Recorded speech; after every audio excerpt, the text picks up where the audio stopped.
Hi hello నమస్తే welcome to విజయ మా ఊరు ఆడియో బుక్స్ ఛానల్. నేను విజయలక్ష్మిని. ఫ్రెండ్స్, నవల స్రవంతిలో ఏ పుట్టలో ఏమున్నదో శ్రీమతి అత్తలూరి విజయలక్ష్మి గారి నవల ఆడియోగా వినిపిస్తున్నాను కదా. మరి ఈరోజు ఏ పుట్టలో ఏమున్నదో నవల ఆడియో 5వ భాగం వినిపించబోతున్నాను. మరి ఆలస్యం చేయకుండా కథలోకి వెళ్ళిపోదాం, పదండి. కిరణ్ కారు కొత్తపేట చేరింది. బాగా రద్దీగా ఉంది. మెట్రో కన్స్ట్రక్షన్ వల్ల కాబోలు ట్రాఫిక్ జామ్ అయింది. వాహనాల రణగొణ ధ్వనులతో, హారన్ మోతలతో పిచ్చెక్కిపోయేలా ఉంది. జానకి మెలకు వచ్చింది. కళ్ళు తెరిచి కిటికీలో నుంచి చూస్తూ, ఎక్కడికొచ్చాం అంది. కిరణ్కి కొంచెం భయం వేసింది. బాబాగారి దగ్గరకు అని చెప్పి తీసుకొచ్చాడు. హైదరాబాద్ చేరిందాకా 3 గంటల సేపు నిద్రపోవడానికి చాలా తక్కువ డోస్ మత్తు మందిచ్చాడు. ఇప్పుడు హైదరాబాద్ అంటే గొడవ చెయ్యదు కదా అనుకుంటూ తొణక్కుండా అన్నాడు. హైదరాబాద్, మీ ఇంటికి వెళ్తున్నాం. ఇప్పుడు మీరే నాకు రూట్ చెప్పాలి అన్నాడు. అనూహ్యంగా జానకి హైదరాబాదా అంటూ వెర్రి ఆనందంతో అరిచింది. అమ్మయ్యా అనుకున్నాడు కిరణ్. అవునండి అన్నాడు. జానకి మనసు పురివిప్పిన నెమలిలా అయింది. మా ఇంటికా? ఎక్కడికొచ్చావు? అవును, వెళ్ళాలి. నా పిల్లల్ని చూడాలి. నా చరిత ఎలా ఉందో, ఏం చేస్తోందో, ఆయన ఎలా ఉన్నారో, వెళ్ళాలి అంది ఉద్వేగంగా. కిరణ్ రిలాక్స్ అయ్యి నవ్వుకుని, ఇప్పుడు చెప్పండి, అష్టలక్ష్మి గుడి దగ్గరకు వచ్చాం. మీ ఇల్లెక్కడా అన్నాడు. అప్పుడు దాదాపు 9 దాటుతోంది. గుడి తలుపులు అప్పుడే మూసినట్టున్నారు. భక్తులు 4-5 గుడి మెట్ల మీద కూర్చుని చల్లగాలి ఆస్వాదిస్తున్నారు. భక్తుల చెప్పులు భద్రంగా చూసే చిన్న వ్యాపారస్తులు చిల్లర లెక్క పెట్టుకుంటున్నారు. గుడి ప్రధాన ద్వారం ముందు నుంచి కారు వెళ్తుంటే జానకి విండో వైపు జరిగి, ముందు ఈ గ్లాస్ దించు బాబూ అంది. కిరణ్ గ్లాస్ దించాడు. ఆవిడ విండోలో నుంచి తొంగి చూస్తూ, ఆ ఇటే, ఎడం పక్కకు తిప్పు అని అరిచింది. ఆ క్షణం ఆవిడ తన బాబాగారిని కలుసుకోకుండా వచ్చాను అన్న విషయం మరిచిపోయింది. ఎంతో కాలంగా తన ఇంటికి, భర్త, పిల్లలకి దూరంగా ఉండి ఇప్పుడే వాళ్లను చూడబోతున్నానన్న ఆనందం, ఉద్వేగం ఆపుకోలేకపోతోంది. ఒళ్లంతా పులకించిపోతోంది. అష్టలక్ష్మి గుడి గోపురం, ఆ పరిసరాలు, తను భర్తతో, పిల్లలతో కలిసి ఎక్కిన మెట్లు కనుమరుగవుతుంటే వెనక్కి తిరిగి చూస్తూ ఇల్లు సమీపించగానే గట్టిగా అరిచింది. ఇదే మా ఇల్లు! అయ్యో ఆపు బాబు, ఆపు! కారు ఆగింది. అప్పుడే శారద ఇంట్లోనే డిన్నర్ చేసి ఇంటికి తిరిగొస్తున్న చరిత, హరి గేటు ముందు కారు ఆగడం చూసి, ఎవరో వచ్చారు మన ఇంటికి అనుకుంటూ గబగబా వచ్చారు. కిరణ్ కారు దిగి బ్యాక్ డోర్ తెరిచాడు. గభాలన దిగబోయిన జానకి తూలి పడబోయింది. చటుక్కున ఆవిడిని పట్టుకుని దిగడానికి సాయం చేశాడు.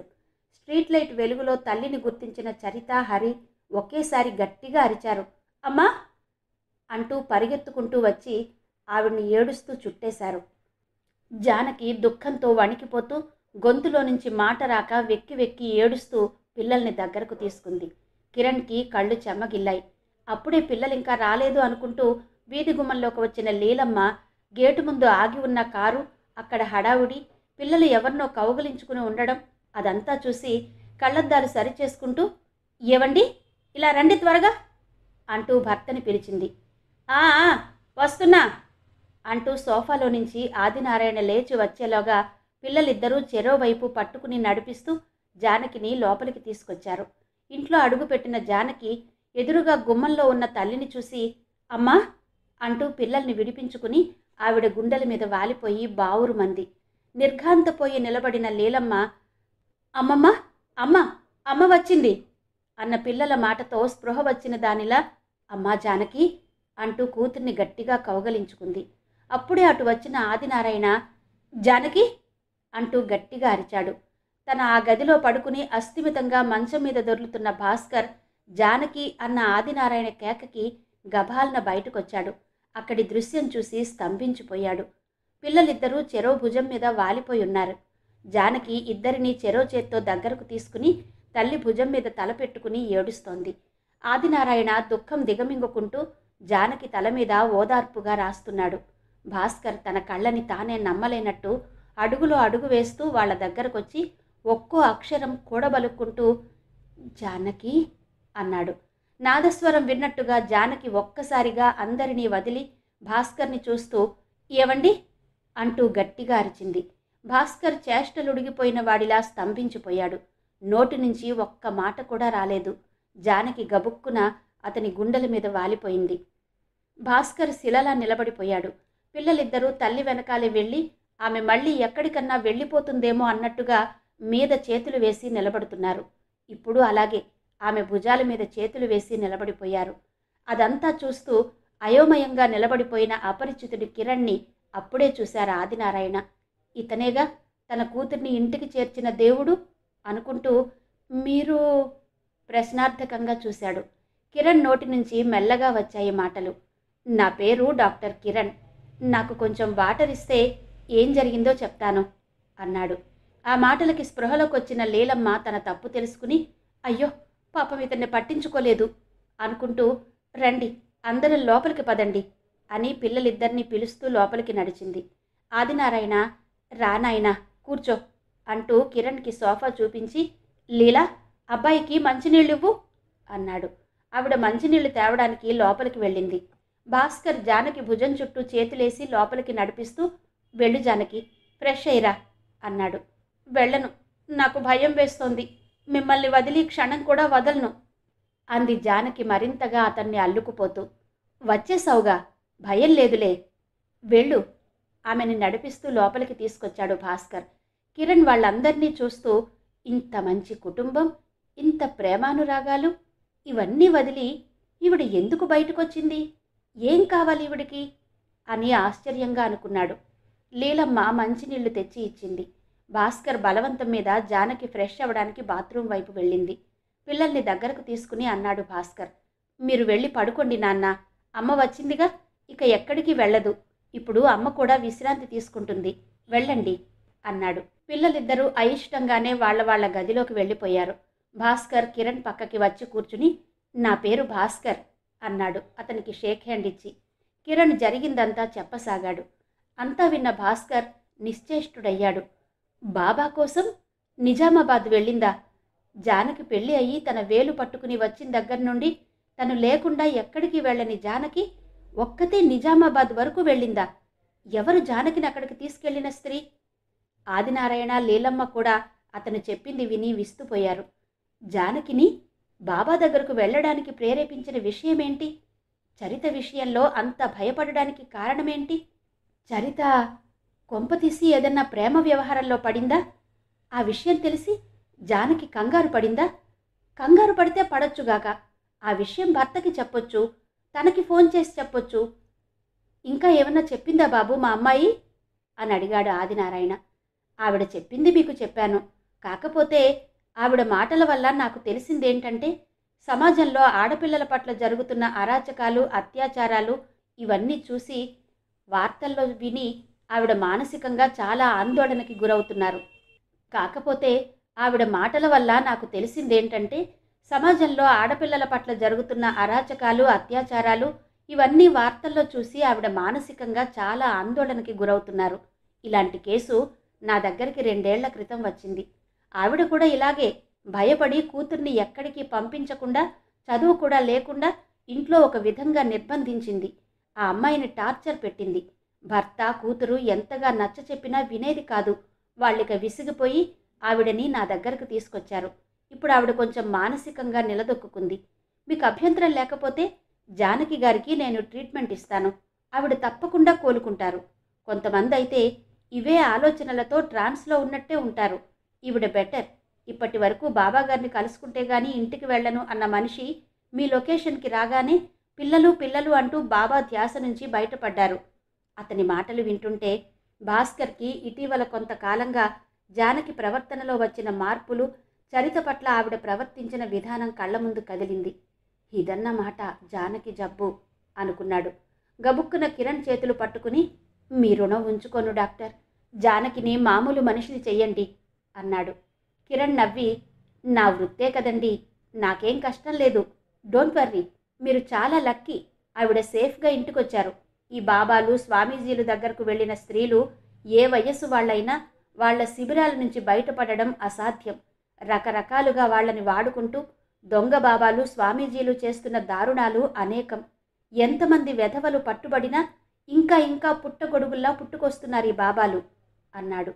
అమ్మో, నిజంగానే మేము అదృష్టవంతులం బాబు, ఎన్ని వార్తలు టీవీలో చూడడం లేదు దేవుడా లీలమ్మ గోడకున్న వెంకటేశ్వర స్వామి పటానికి 2 చేతులు ఎత్తి దండం పెట్టింది. తన మనసులో చెలరేగే భయాలు ఒక్కసారి నాకు చెప్పి ఉంటే ఏం చేయాలో నేనే ఆలోచించేవాడిని. నేనెప్పుడూ తనకి ఏ విషయంలో కూడా ఎలాంటి అభ్యంతరాలు పెట్టలేదు. డాక్టర్కి చూపించేవాడినో, తన నమ్మకాలు విశ్వాసాలు గౌరవించి బాబాల దగ్గరకే తీసుకెళ్లేవాడినో, ఏదో ఒక పరిష్కారం చూపించేవాడిని. ఎందుకు జానకి ఇలాంటి పని చేసింది? బాధగా అన్నాడు భాస్కర్. సానుభూతిగా చూశాడు కిరణ్. అంతా అయోమయంగా ఉంది. శారదతో ఎంతో సన్నిహితంగా ఉండే జానకి కనీసం ఆవిడకి కూడా చెప్పకుండా ఎందుకిలా చేసింది? అసలు తనకి బాబాల సలహా ఇచ్చి వెంట తీసుకెళ్ళిందెవరు? అటు శారదకి ఇటు నాకు చెప్పకుండా అలా ఎలా వెళ్ళింది? ఇదంతా కర్మ అనుకోవాలా? ఏమనుకోవాలి? అతని స్వరంలో వినిపిస్తున్న ఆవేదన హృదయాన్ని మెలిపెడుతుంటే అల్లుడి మీద ప్రేమ గుండె నిండా నిండిపోయింది ఆదినారాయణకి. నెమ్మదిగా అతని వీపు మీద చెయ్యి వేసి నిమురుతూ, అయిపోయిందిగా, బాధపడకు. జానకి చేసిన పూజలే తనని కాపాడాయి దుష్టశక్తుల బారిన పడకుండా. లేకపోతే ఆ గుర్మిత్ బాబాగాడి లాంటి బాబా అయితే ఎంత ఘోరం జరిగేది అన్నాడు. ఒక్క గుర్మిత్ రామ్ కాదండి, మొత్తం దేశంలో కరుడుగట్టిన క్రిమినల్స్గా 10 మంది బాబాలు బయటపడ్డారు. చాలా భయంకరంగా పెరిగిపోతున్నారు బాబాలు. బయట క్రిమినల్స్ కన్నా ఈ డెన్ క్రిమినల్స్ ఎక్కువైపోయారు. ఒకళ్ళ ఇద్దరా? బాబా రాంపాల్, ఇచ్చాదరి బాబా, నిత్యానంద స్వామి, నిర్మల్ బాబా, ఓం స్వామి, సచ్చిదానందగిరి, స్వామి అసీమానంద్, బాబా రామ్ రహీం, నారాయణ సాయి, రాధేమా, ఆశారాం బాపు. అసలు ఈయన చూపులే భయంకరంగా ఉంటాయి. గుర్మిత్ రామ్, వీడి గురించి ఎన్ని కథలు. ఎకరాలకి ఎకరాలు ప్రభుత్వ భూమి స్వాహా చేశాడు. సంత ఆశారాం బాబా, వీడి డెన్లో 5 మహిళల శవాలు కనిపించాయి. ఒక మైనర్ బాలిక. వీడి ఆశ్రమం కాదులేండి, అదొక డెన్ను. పోలీసులు దాడి చేస్తే తన శిష్యులతో ఒక కంచె కట్టించాడట. ఒక ఎస్ఐని వీడి శిష్యులు చంపేశారు. వీడికి 22 ఏళ్లు జైలు శిక్ష వేశారు. ఇక జై గురుదేవ్, మధురలో ప్రభుత్వ స్థలాలు కబ్జా చేసి విలాసవంతమైన భవనాలు నిర్మించుకున్నాడు. వీడి స్థలాలే 4,000 కోట్లట. ఇక నిత్యానంద స్వామి, వాడి రాసలీలలు 6 ఆడవాళ్లతో ఉన్నప్పుడు అరెస్టు చేశారు. వీళ్ళంతా భక్తి పేరుతో చేసిన ఘోరాలు, నేరాలు, స్కామ్లు. మై గాడ్, చెప్పుకుంటూ పోతే ఎపిసోడ్లు ఈ చెత్త ప్రైవేట్ ఛానల్స్ వాళ్ళు పనికి మాలిన సీరియల్స్ వేలకు వేలు ఎపిసోడ్లుగా తీసే బదులు ఇలాంటి కథలు తీస్తే జానకి గారి లాంటి అమాయక స్త్రీలు ఇలా బాబాలంటూ ప్రతి సమస్యకి వాళ్ళ దగ్గరికి పరిష్కారం కోసం వెళ్లరు. ముఖ్యంగా ఆడవాళ్లే ఈ బాబాలను పెంచి పోషిస్తున్నారు. వీళ్ల బేలతనం, భయాలు. ఆవేశంగా చెప్పుకుపోతున్న కిరణ్ జానకి రావడంతో ఆపేశాడు. అతను చెబుతున్న బాబాల చరిత్ర వింటూ భయంతో వణికిపోయింది లీలమ్మ. జానకి నేరుగా వచ్చి తల్లి పక్కన కూర్చుంది. మీరు విశ్రాంతి తీసుకోండి అన్నాడు కిరణ్ జానకి వైపు చూసి. జానకి నీరసంగా నవ్వింది. ఇంకా నా వాళ్ల దగ్గరకు వచ్చానుగా, నిశ్చింత అంది. భాస్కర్ వైపు చూసి, నేను ఒక ప్రిస్క్రిప్షన్ రాసిస్తాను, రేపటి నుంచి ఆ మెడిసిన్ వాడండి. She will be all right. ఇదిగో నా కార్డు అంటూ జేబులో నుంచి పర్స్ తీసి అందులో నుంచి తన విజిటింగ్ కార్డు తీసి ఇచ్చాడు. భాస్కర్ కృతజ్ఞతగా అందుకుని థ్యాంక్స్ అన్నాడు. కిరణ్ లేచి నిలబడి, నేను సెలవు తీసుకుంటా సార్ అన్నాడు. వెంటనే భాస్కర్ అతని చెయ్యి పట్టుకుని కూర్చోబెడుతూ, ఎక్కడికి వెళ్తారు ఇంత రాత్రి వేళ? ఉండండి, భోజనం చేసి ఇక్కడే ఉండి ఉదయం వెళ్ళండి అన్నాడు. అవును బాబు, మిమ్మల్ని ఇలా పంపడం మాకు ధర్మం కాదు అన్నాడు ఆదినారాయణ. జానకి అతని వైపు నీరసంగా చూస్తూ అంది, పాపం, ఇతను నన్ను ఆదుకుని తన హాస్పిటల్కు తీసుకెళ్లాడు నాన్న. ఏ జన్మలో రుణానుబంధమో, అమ్మా అని నోరారా పిలిచాడు. ఇంకే, అమ్మ కోసం ఉండిపో బాబు, ఈ రాత్రి ఇక్కడ విశ్రాంతి తీసుకుని ఉదయమే వెళ్ళు అంది లీలమ్మ కూడా. అందరూ అంత ఆప్యాయంగా చెప్తుంటే కిరణ్కి వెళ్లాలనిపించలేదు. ఈ కుటుంబంతో తనకి ఎంతో కాలంగా ఒక అనుబంధం ఏదో ఉన్నట్టు అనిపించింది. అమ్మా, అందరికీ భోజనం సంగతి చూడు అన్నాడు భాస్కర్. అలాగే నాన్న అంటూ చాలా రోజుల తర్వాత రెట్టించిన ఉత్సాహంతో లేచి వంటగది వైపు వెళ్ళింది లీలమ్మ. మీరు ఫ్రెష్ అవ్వండి అన్నాడు భాస్కర్. కిరణ్ లేచాడు. భాస్కర్ అతనికి టవల్ ఇవ్వడానికి తను కూడా లేచి కిరణ్ వెనకాల వెళ్ళాడు. జానకి కూర్చున్న దగ్గర నుంచి లేచి తండ్రి పక్కకి వచ్చి ఆయన ఒడిలో తల పెట్టుకుని పడుకుంది. ఆదినారాయణ ఆవిడ తల మీద చెయ్యి వేసి నిమురుతూ, దేవుడు లాంటి భర్త ఎన్ని పూజలు చేస్తే లభిస్తాడు? అతనుండగా నీకేం లోటని బాబాలను ఆశ్రయించి వెళ్ళావు తల్లి? అన్నాడు. జానకి చువ్వున లేచి కూర్చుని, ఎంత పని జరిగింది నాన్న, అంత దూరం వెళ్ళి బాబాగారిని కలుసుకోకుండా వచ్చాను. అయ్యో, వెళ్ళాలి నాన్న, బాబాగారిని కలవాలి. ఆయనకి బోలెడు మహిమలున్నాయట. నాన్న, తీసుకెళ్ళవు? అంది ఆయన వైపు ప్రాధేయపూర్వకంగా చూస్తూ. ఆయన స్థాణువులా చూశాడు. జానకి బాబాల ప్రలోభంలో ఎలా పడింది? ఆయన మెదడులో మొట్టమొదటిసారిగా మెదిలిన ఆ ప్రశ్న ఆయనని ఉక్కిరిబిక్కిరి చేస్తుంటే నిరుత్తరుడై ఆమెనే చూస్తూ ఉండిపోయాడు. అర్ధరాత్రి 12 దాటింది. జానకి ఇంటికొచ్చేసింది అన్న ఆనందంతో ఇంటిల్లిపాది హాయిగా నిద్రపోతున్నారు. భాస్కర్కి మాత్రం ఎంత ప్రయత్నించినా నిద్ర రావడం లేదు. జానకి తిరిగి రావడం ఆనందంగా ఉన్నా ఆమె మానసిక స్థితి చూస్తుంటే మళ్ళీ ఎప్పుడు ఎలాంటి ఉపద్రవం తెస్తుందో అని భయంగా ఉంది. ఆమె ఏమాత్రం కదిలినా ఆందోళనతో నిండిపోతోంది మనసు. కిరణ్ చెప్పిన విషయం తలుచుకుంటే భయంతో వణుకు పుడుతోంది. ప్రపంచంలో ఎన్నో జరుగుతున్నాయి. వాటిని సీరియస్గా తీసుకోవడం, తనకి ఆపాదించుకుని మానసిక క్షోభ అనుభవించడం ఎంతవరకు సమంజసం? జానకి మానసికంగా అంత బలహీనురాలా? ఈ సంగతి తనకు ఎప్పుడూ అనిపించలేదు. ఏదో ఆందోళన పడుతోంది అనుకున్నాడే గాని ఇంత వ్యాకులతతో ఉందని అనుకోలేదు. చరితని ఊరికే తన అనుమానాలతో వేధిస్తోందని చిరాకు పడ్డాడే గాని జానకి పడే ఆవేదనని అర్థం చేసుకోలేదు. ఏమాత్రం అర్థం చేసుకున్నా ముందే ఆమెకి కౌన్సిలింగ్ ఇప్పించేవాడు. జానకి బాబాల దగ్గరకు వెళ్లే పరిస్థితే వచ్చేది కాదు. అసలు జానకికి అలా వెళ్లాలన్న ఆలోచన ఉందని కూడా తనకు తెలియకపోవడం దురదృష్టం.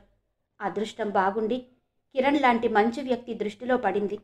కానీ ఇంకేదన్నా అయి ఉంటే? భాస్కర్ గుండె వేగంగా కొట్టుకుంది కొన్ని క్షణాలు. పక్కన పడుకున్న జానకి వైపు చూశాడు. మానసికంగా శారీరకంగా బాగా అలసిపోయిందేమో, ఆదమరిచి నిద్రపోతోంది. బెడ్ లైట్ వెలుగు పల్చగా ఆమె ముఖం మీద పడుతోంది. ఆమె ఎడమ చేయి మడిచి తల కింద పెట్టుకుని ఎడమవైపు ఒత్తిగిలి కుడిచేయి భాస్కర్ పొట్ట మీద వేసి నిశ్చింతగా నిద్రపోతోంది. ఫ్యాన్ గాలికి ముంగురులు నుదుటి మీద పడుతున్నాయి. తెలుపు నలుపు కలగలిసిన ఆ ముంగురులు సున్నితంగా పైకి తోసి పసిపిల్లలా నిద్రపోతున్న ఆమె వైపు జాలిగా చూశాడు. ఏమైంది జానక్కి? ఎందుకిలా అయింది? కళ్ళ కింద నల్లగా కమిలినట్టు అయింది. ఎప్పుడూ 2 వైపులా చెంపల మీద పసుపు, కళ్ళ నిండా కాటుక, నుదుట కుంకుమతో కళకళలాడుతూ కనిపించే జానకి వడలిపోయి ఉంది. గుండెల్ని చీల్చుకుంటూ వచ్చింది నిట్టూర్పు. ఎంత నిశ్చింతగా నిద్రపోతోంది! ఇలా ఇంత హాయిగా పడుకుని చాలా కాలమైంది. అర్ధరాత్రిళ్ళు లేచి చరిత గదిలో పడుకునేది. లేదంటే హాల్లో సోఫాలో కూర్చుని ఆలోచిస్తూ ఉండేది. 4 కూడా కాకుండా స్నానం చేసి పూజ చేసుకునేది. పడుకో జానకి, అప్పుడే ఎందుకు లేచావు అని అడిగితే నిద్ర రావడం లేదు అని ముక్తసరిగా చెప్పేది. గత కొద్ది నెలలుగా ఏదో మనోవ్యాధితో బాధపడుతోంది అనుకున్నాడే కానీ అది ఇలాంటి ఉపద్రవానికి నాంది పలుకుతుందని అనుకోలేదు. ఎంత ప్రమాదం తప్పింది! ఎలా జానకిని మళ్ళీ మామూలు మనిషి చేసుకోవాలి? కిరణ్ ఏవో మందులు రాశాడు. మందులు వాడాల్సినంత పరిస్థితి ఎలా కలిగింది? జానకికి ఏం తక్కువైందని డిప్రెషన్? కిరణ్తో మళ్ళీ ఒకసారి వివరంగా మాట్లాడితే అందరి ఎదురుగా అతను చెప్పేది సరిగా వినలేదు. వివరంగా ఏమీ అడగలేదు. కిరణ్తో మాట్లాడి ఈమె సమస్యకి శాశ్వత పరిష్కారం ఉందేమో తెలుసుకుంటే? భాస్కర్ నెమ్మదిగా జానకి చెయ్యి తన పొట్ట మీద నుంచి తప్పించాడు. ఆమెకి నిద్రాభంగం కలగకుండా అతి జాగ్రత్తగా కొంచెం ఎడంగా జరిగి ఆమె వైపు చూశాడు. గాఢంగా నిద్రపోతోంది. సన్నగా గురక వినిపిస్తోంది. శబ్దం చెయ్యకుండా మంచం దిగి నెమ్మదిగా తలుపులు తీసుకుని గదిలో నుంచి బయటకొచ్చాడు. గెస్ట్ రూమ్ వేరే లేకపోవడంతో చరిత లీలమ్మ గారి దగ్గర పడుకుంది. పిల్లల గదిలో హరి, కిరణ్ పడుకున్నారు. భాస్కర్కి ఆ సమయంలో కిరణ్ని డిస్టర్బ్ చేయడం సంస్కారం కాదు కదా అనిపించింది. కానీ ఏదో తెలియని భయం స్థిమితంగా ఉండనీయడం లేదు. అస్థిమితంగా, రెస్ట్లెస్గా అనిపిస్తోంది. కాసేపు మూసి ఉన్న పిల్లల గది తలుపుల దగ్గర తచ్చాడి వెనక్కి హాల్ వైపు నడిచాడు. టీవీ ఆన్లో ఉంది.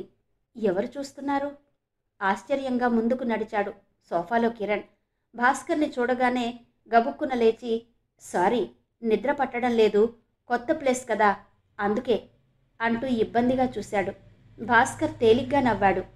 అమ్మయ్య, పడుకున్నాడేమో, లేపడం సభ్యత కాదు అనుకున్నాడు. అతను మెలకువగా ఉండడంతో రిలీఫ్గా అనిపించింది. నాకు నిద్ర పట్టడం లేదు, పదండి అలా రోడ్డు మీదకు వెళదాం అన్నాడు. ష్యూర్ అంటూ లేచి నిలబడి టీవీ ఆఫ్ చేశాడు కిరణ్. ఇద్దరూ బయటికి నడిచారు. భాస్కర్ బయట నుంచి గడియ వేసి తాళం వేశాడు. నెమ్మదిగా నడక ప్రారంభించారు. కాలనీ నిశ్శబ్దంగా ఉంది. అందరూ ఎవరిళ్లలో వాళ్ళు వెచ్చగా గాఢ నిద్రలో ఉన్నారు. 50 ఫర్లాంగులు నడిస్తే మెయిన్ రోడ్డు వస్తుంది. రోడ్డు మొదట్లో చిన్న కాఫీ హోటల్ ఉంది. అక్కడ కొంతమంది కూర్చుని పిచ్చాపాటి మాట్లాడుకుంటూ టీ తాగుతున్నారు. అప్పుడప్పుడు ఒకటి అరా కార్లు, మోటార్ సైకిల్స్ వెళ్తున్నాయి. టీ తాగుదామా అడిగాడు భాస్కర్. హైదరాబాద్ వచ్చాక చాయ్ తాగకుండా ఎలా సార్ నవ్వాడు కిరణ్. ఇద్దరూ లోపలికి వెళ్ళి ఒక టేబుల్ దగ్గర కూర్చున్నారు. 16 ఏళ్ల కుర్రాడు 2 కప్పుల్లో టీ తీసుకొచ్చి పెట్టాడు. ఒక కప్పు అందుకుని ఎదురుగా ఉన్న రోడ్డు మీదకి దృష్టి పోనిస్తూ, అర్ధరాత్రి వేళ వేడి వేడి చాయ్ తాగుతుంటే బాగుంటుంది కదూ అన్నాడు భాస్కర్. అవును సార్, ఇలాంటి అనుభూతులు మాకు చాలా తక్కువగా కలుగుతుంటాయి. ఉదయం నుంచి రాత్రి వరకు పేషెంట్లతో బిజీగా గడుస్తుంది. ఇంటికి వెళ్ళగానే నిద్ర ముంచుకొస్తుంది అన్నాడు కిరణ్. మీరు సైకియాట్రిస్ట్ అన్నారు. అందరూ డాక్టర్స్ లాగే మీకు చాలామంది పేషెంట్స్ ఉంటారా? కొంచెం ఆసక్తిగా అడిగాడు భాస్కర్. ఇది వరకేమో తెలియదు కానీ నాకు గత 10 ఏళ్లుగా మానసిక రుగ్మతతో బాధపడేవాళ్ళు ఎక్కువయ్యారు. ముఖ్యంగా మహిళలు విపరీతమైన డిప్రెషన్తో బాధపడుతున్న వాళ్ళు వస్తుంటారు. అలాగా? ఎంచేత? ఇది అని ఒక కారణం కాదు సార్.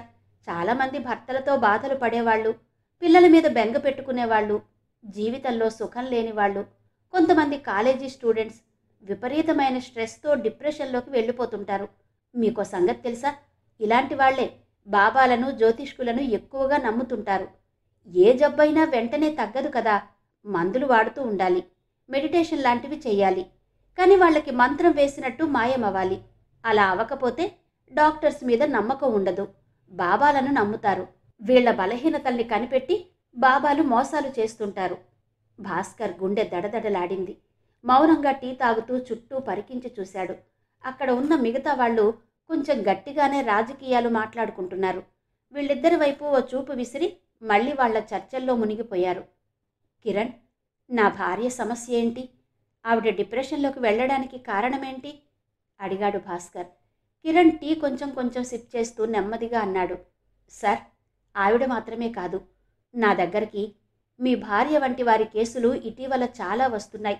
ఆడపిల్లలున్న ప్రతి తల్లి చెప్పలేని ఆందోళనతో బాధపడుతోంది. కారణం రోజు రోజుకి ప్రపంచంలో పెరిగిపోతున్న దారుణాలు. వార్తాపత్రికల్లో వార్తలు చదవడం, భయంతో వణికిపోవడం. ఇలాంటి ఆడవాళ్లు ముందుగా నమ్మేది బాబాలను. వాళ్ళు మాత్రమే తమ బాధ విని అర్థం చేసుకుంటారన్న మూఢ నమ్మకం. ఇంట్లో వాళ్ళకి చెప్పుకోరు. చెప్పినా వారికి కలిగే భయాలు, అనుమానాలు ఎవరు అర్థం చేసుకుంటారు? అలా అర్థం చేసుకుని ధైర్యం చెప్పేవాళ్ళు చాలా అరుదు. అసలు ఎవరికి చెప్తారు? పిల్లలకి చెప్పలేరు. అత్తగారు వింటారా? వినరు. భర్తకి చెబితే వినడు. విన్నా భార్య తెలివి తక్కువదనో, భయస్థురాలనో, అనుమానం మనిషి అనో కొట్టి పారేస్తాడు. ఇక ఎవరికి చెప్పుకుంటారు?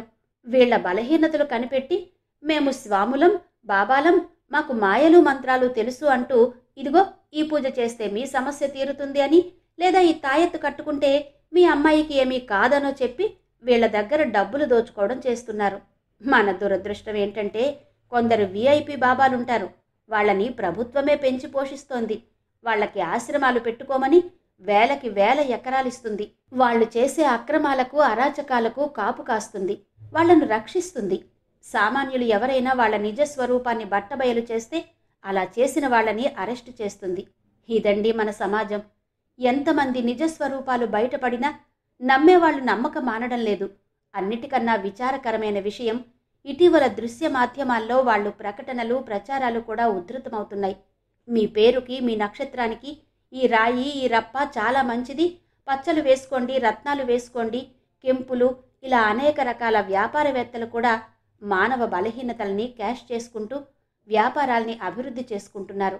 వీటిని అరికట్టాలి అన్నాడు కిరణ్. భాస్కర్ నిట్టూర్చాడు. నిజమే, అరికట్టాలి. కానీ ఎలా? ఎవరు అరికడతారు? పిల్లి మెడలో గంట కట్టేదెవరు? ఇతను చెప్పింది 100కి 100 పాళ్ళు నిజం.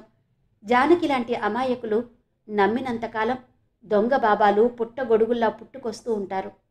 ఎవరో ఎక్కడో వాళ్ల నిజస్వరూపం బయటపెట్టినా ప్రజల కన్నీళ్లు తుడవడానికి వాళ్ళని అరెస్టు చెయ్యడం అనే డ్రామా ఆడి తిరిగి వాళ్ల కార్యకలాపాలు యథేచ్ఛగా సాగనిస్తారు.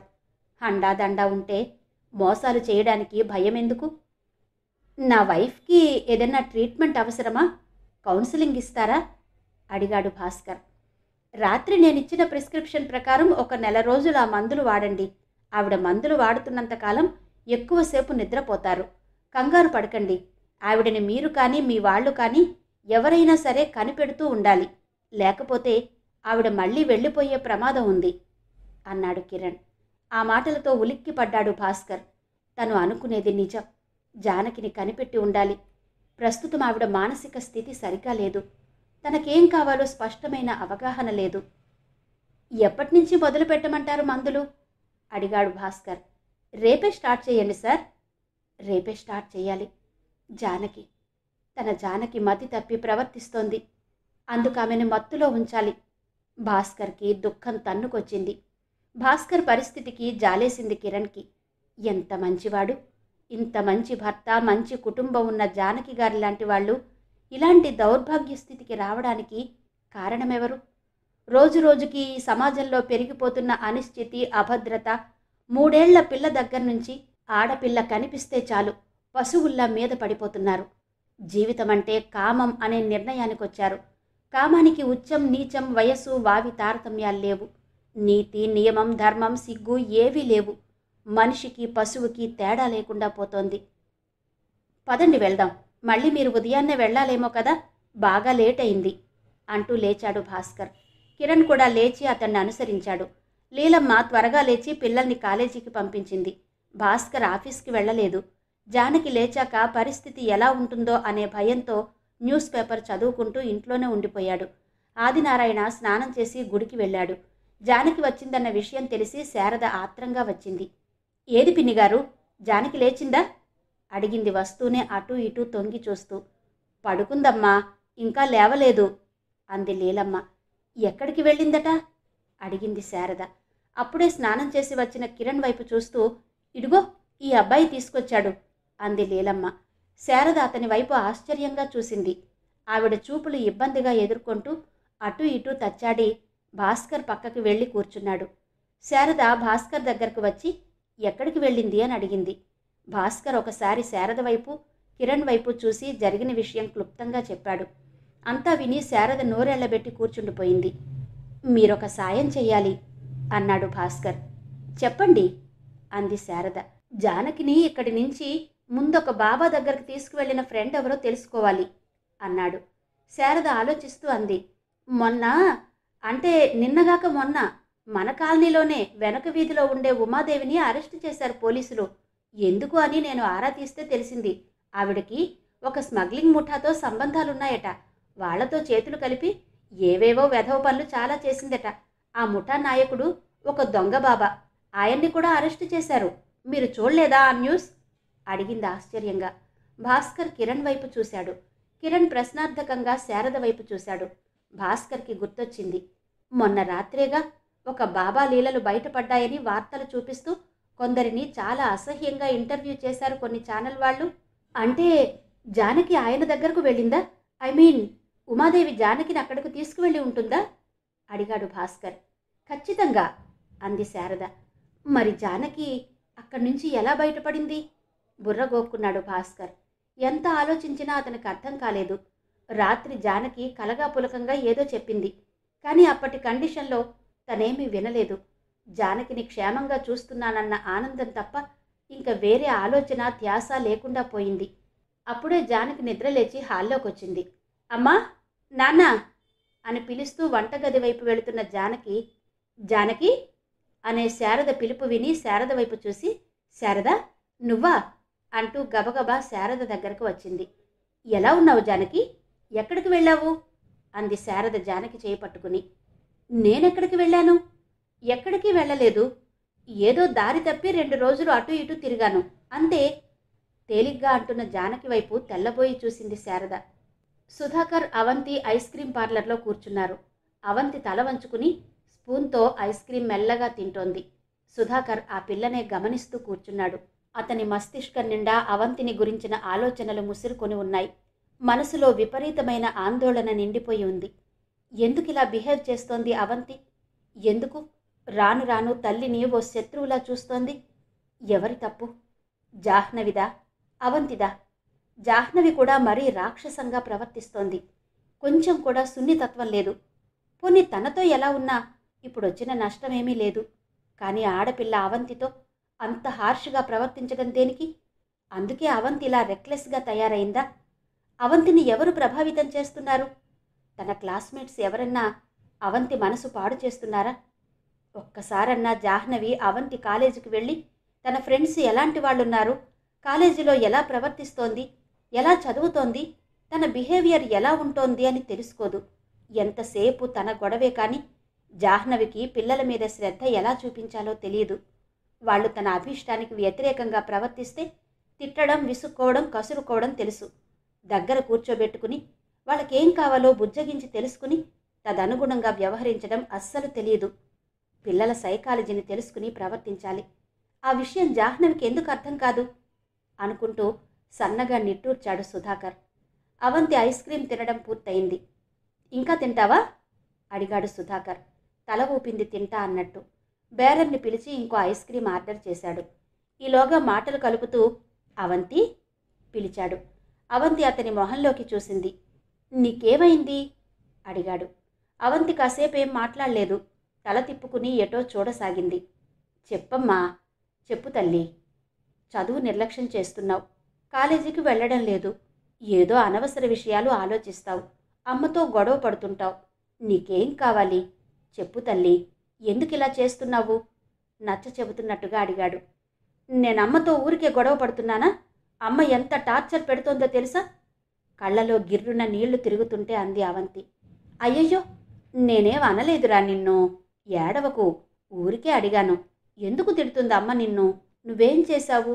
ఓ పక్క ఓదారుస్తూనే విషయం రాబట్టే ప్రయత్నం చేశాడు సుధాకర్. నాకు అమ్మ నచ్చలేదు.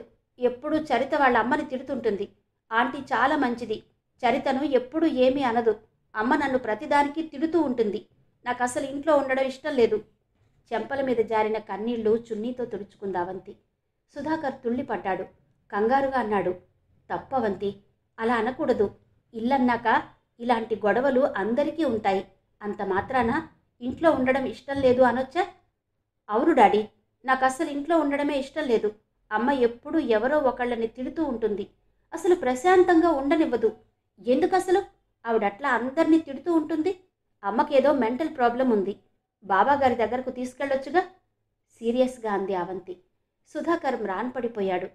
అవంతి, ఇంకా 18 ఏళ్లు కూడా నిండని ఈ అమ్మాయి నోటి నుంచి ఇలాంటి మాటలా? ఇలాంటి ఆలోచన వచ్చిందంటే ఆ పసి మనసు ఎంత బాధపడి ఉంటుంది? అలా అవడానికి కారణమేమై ఉంటుంది? జాహ్నవి తన పట్ల చూపిస్తున్న నిరాదరణ. అలా అయితే అవంతి విషయంలో తను శ్రద్ధ తీసుకోవాలి. దృఢంగా నిశ్చయించుకున్నాడు సుధాకర్. సరే, అమ్మకి నేను చెప్తాను. నువ్వు అమ్మ మాటలు పట్టించుకోకు. రేపటి నుంచి శ్రద్ధగా కాలేజీకి వెళ్తూ బాగా చదువుకోవాలి. సరేనా? మృదువుగా అన్నాడతను. అవంతి మౌనంగా ఉండిపోయింది.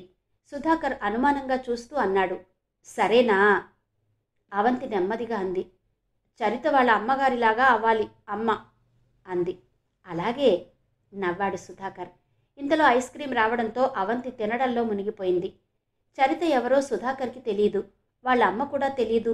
జాహ్నవికైనా తెలుసో లేదో ఈ పిల్లని అంతగా ప్రభావితం చేసిన ఆవిడని ఒక్కసారి చూస్తే బావుండు. వీలైతే అప్పుడప్పుడు అవంతిని వాళ్ళింటికి పంపించి ఆవిడతో కౌన్సిలింగ్ ఇప్పించవచ్చు. సుధాకర్ ఆలోచనలు సాగిపోతున్నాయి. అవంతి స్వరం వినిపించింది. డాడీ, మన ఇంటికి చరిత వాళ్ళ అమ్మగారిని పిలుద్దామా? ఆవిడని చూసి అమ్మ బుద్ధి తెచ్చుకుంటుంది. ఆ స్వరంలో వినిపించిన కసికి అతను నిశ్చేష్టుడై చూశాడు. అవంతిని ఇలా వదలకూడదు. మరోసారి అనుకుంటూ వాళ్ళింటికి వెళ్దాం పదా, నీకు తెలుసా వాళ్ళిల్లు అన్నాడు. 2 సార్లు వెళ్ళాను కానీ గుర్తుపట్టలేను డాడీ. రేపు కాలేజీ నుంచి చరితతో కలిసి వెళ్దాం. నువ్వు మా కాలేజీ దగ్గరకు వచ్చేయి అంది. సరే పద, ఇంటికి వెళ్దాం అంటూ లేచాడు సుధాకర్. అవంతి కూడా లేచి అతన్ని అనుసరించింది. రాత్రి 11 అయింది. అవంతి, సిద్ధు వాళ్ళ గదిలో గాఢ నిద్రలో ఉన్నారు. సుధాకర్ హాలు కానుకుని ఉన్న బాల్కనీలో నిలబడి సిగరెట్ కాలుస్తున్నాడు. జాహ్నవి టీవీలో ఆఖరి సీరియల్ చూసి టీవీ ఆఫ్ చేసి బెడ్రూమ్లోకి వెళ్ళబోతూ సుధాకర్ బాల్కనీలో నిలబడి ఉండడం చూసి అతని దగ్గరకు నడిచింది. ఏంటిక్కడ నిలబడ్డారు వంకరగా అడిగింది. ఆ అడిగిన తీరుకి సుధాకర్కి సమాధానం చెప్పాలనిపించలేదు. మౌనంగా రోడ్డు వైపు చూస్తూ ఉండిపోయాడు. జాహ్నవి అతను ఎటువైపు చూస్తున్నాడో గమనిస్తూ తన చూపులు కూడా రోడ్డు వైపు తిప్పింది. అప్పటికే జనసంచారం బాగా తగ్గింది. అడపాదడపా కార్లు, మోటార్ సైకిళ్ళు, ఆటోలు తిరుగుతున్నాయి. రోడ్డుకి అవతల పక్క ఫుట్పాత్ మీద ఇద్దరు బిచ్చగాళ్ళు గుడ్డలు పరుచుకుని పడుకున్నారు. షాపులన్నీ మూసేశారు. రోడ్డు చివర ఉన్న ఒక నర్సింగ్ హోమ్ తెరిచే ఉంటుంది. మెయిన్ రోడ్ నుండి కొంచెం లోపలికి వస్తే ఒకే లైన్లో కొన్ని అపార్ట్మెంట్స్ కనిపిస్తాయి. వాటి ఎదురుగా కొన్ని షాపులు, ఒక నర్సింగ్ హోమ్, దాని పక్కనే ఒక మెడికల్ షాప్ ఉంటాయి. ఆ రెండు పగలు రాత్రి తెరిచే ఉంటాయి. పగలు జనం బాగానే తిరుగుతుంటారు, కానీ రాత్రి 10 దాటాక అంతగా ఎవరూ తిరగరు. ప్రశాంతంగా ఉంటుంది. పడుకుందాం, వస్తావా అంది విసుగ్గా జాహ్నవి. సుధాకర్ కొద్ది నిమిషాలు నిశ్శబ్దంగా ఉండి అన్నాడు, జాహ్నవి, అవంతితో నువ్వొక తల్లిలా ప్రవర్తించడం ఎప్పుడు నేర్చుకుంటావు? జాహ్నవి నొసలు చిట్లించి అసహనంగా చూసింది. What do you mean? నేనిప్పుడు తల్లిలా కాక ఎలా ఉన్నాను? ఆ విషయం దాన్ని అడుగు. అంటే ఏంటి నీ ఉద్దేశం? తోక తొక్కిన తాచే అయింది జాహ్నవి. అరవకు, ఇది అర్ధరాత్రి, అందరూ వింటారు. నువ్వు నీ హార్ష్ బిహేవియర్ మార్చుకోకపోతే అవంతిని పోగొట్టుకుంటావు జాహ్నవి అన్నాడు సుధాకర్. జాహ్నవి విసురుగా అతని చెయ్యి పట్టుకుని బెడ్రూంలోకి లాక్కొచ్చి తలుపేసి, చెప్పు, ఇప్పుడు చెప్పు, ఏంటి? నేనేం చేశాను దాన్ని? కొట్టానా, చంపానా, హింస పెట్టానా? చెప్పు గట్టిగా నిలదీస్తూ అంది. సుధాకర్ ఆమె వైపు గంభీరంగా చూశాడు. జాహ్నవి, నీకు భగవంతుడు అన్నీ ఇచ్చాడు, కానీ సున్నితత్వం, వివేకం ఇవ్వలేదు. అందుకే నీకు అవంతి అర్థం కావడం లేదు. కనీసం చెప్తే వినే సంస్కారం కూడా దేవుడు నీకివ్వలేదు. అవంతి చిన్నపిల్ల, టెండరింగ్ ఏజ్. ఈ వయస్సులో దాని మనసు చాలా సున్నితంగా ఉంటుంది. ప్రతి చిన్న విషయాన్ని భూతద్దంలో చూస్తుంది. మంచైనా చెడైనా దాని రియాక్షన్ చాలా తీవ్రంగా ఉంటుంది. నువ్వొక నియంతలా ప్రవర్తిస్తూ తల్లి కూతుళ్ళ మధ్య ఉండే సున్నితమైన బంధాన్ని తెగిపోయేలా చేస్తున్నావు. అంటే అంటే అది నన్ను, నాతో బంధాన్ని తెంపుకుని వెళ్ళిపోతుందా? అది తప్పు చేస్తే తిట్టే అధికారం నాకు లేదా? విరుచుకుపడింది జాహ్నవి. సుధాకర్కి ఆవిడ మూర్ఖత్వం చూస్తుంటే అసహ్యం వేసింది. చెప్పేది వినిపించుకోకుండా అదే ధోరణిలో ప్రవర్తిస్తున్న ఈమెని ఏమనాలి, ఎలా చెప్పాలి? ఈమెకి చెప్పకపోతే జీవితాలు చిందరవందరైపోతాయి. చెప్తే రభస. ఏం చెయ్యాలో, ఈ సమస్యని ఎలా పరిష్కరించాలో అర్థం కాలేదు సుధాకర్కి. అసలు అది కాదు, మీరే దాన్ని రెచ్చగొడుతున్నారు. నా మీద ఉన్న కోపం, కసి దాని ద్వారా తీర్చుకోవాలి అనుకుంటున్నారు. చూడండి, ఇప్పుడే చెప్తున్నా, ఈ ఇంట్లో నేనుండాలి అంటే నా పెత్తనం మాత్రమే ఉండాలి. అందరూ నా మాట వినాలి, నాకు అనుకూలంగా నడుచుకోవాలి. అలా కాకపోతే చెప్పండి, ఏం చెయ్యాలో తేల్చుకుంటాను. సుధాకర్కి ఒళ్ళు మండిపోయింది. లాగిపెట్టి ఆమెను ఎడాపెడా చెంపలు వాయించాలనిపించింది. కానీ ఆ తర్వాత ఏం జరుగుతుందో అతను ఊహించగలడు. అందుకే బలవంతంగా తనని తాను కంట్రోల్ చేసుకుంటూ, నువ్వు మూర్ఖురాలవని తెలిసి కూడా నీకేదో చెప్పేసి నిన్ను రాత్రికి రాత్రి మార్చేయాలనుకోవడం నా బుద్ధి లేనితనం. నీ ఇష్టం వచ్చినట్టు నువ్వు చూసుకో. నా కూతుర్ని ఎలా పెంచాలో, దానికి ఏమివ్వాలో నాకు తెలుసు. నేను చూసుకుంటా. విసురుగా తలగడ తీసుకుని తలుపు తీసుకుని హాల్లోకి వెళ్ళిపోయాడు. జాహ్నవి బుసలు కొడుతూ తలుపు దఢాలన వేసుకుని మంచం పైన వాలిపోయింది. ఎంత తలుపులు వేసుకున్నా జాహ్నవి స్వరం నిద్రలో ఉన్న అవంతిని లేపిందని, ఆ పిల్ల కళ్ళు తెరుచుకుని జరుగుతున్నది అలా చూస్తూ ఉందని ఇద్దరికీ తెలియలేదు. అవంతి గుండె దడదడలాడసాగింది. అమ్మ మారదు అనుకుంది నిశ్చయంగా. పాపం నాన్న. తండ్రి మీద జాలితో నిండిపోయింది ఆ పిల్ల హృదయం. అమ్మకి ఎవరన్నా ఒకరు పనిష్మెంట్ ఇస్తే బావుండు, తనని బాధ పెట్టినా పర్వాలేదు.